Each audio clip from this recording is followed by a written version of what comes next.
Sebuah minibus tertabrak kereta jurusan Merak Rangkas Bitung saat melintasi rel tanpa palang pintu di kota Cilegon, Banten. Peristiwa bermula saat mobil yang ditumpangi pasangan suami istri ini datang dari arah jalan raya menuju perkampungan, namun diduga tak mendengar bunyi sirine kereta yang melintas, mobil tertabrak dan terseret 10 meter dari lokasi. Akibatnya pengemudi dan penumpang yang dilaporkan tewas. Kecelakaan ditangani Satlantas Polres Cilegon. Orangnya selamat, Pak? Meninggal, Pak. Innalillahi. Datang hidup Langsung keseret berarti ya? seret guling Itu kereta dari arah mana? dari Merak.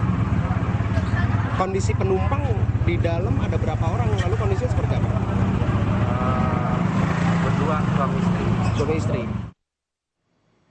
Dan sekian Kompas Petang hari ini. Saya Tifal Solesa. Saya Cindy Permadi, terima kasih. Sampai jumpa, selamat berakhir pekan.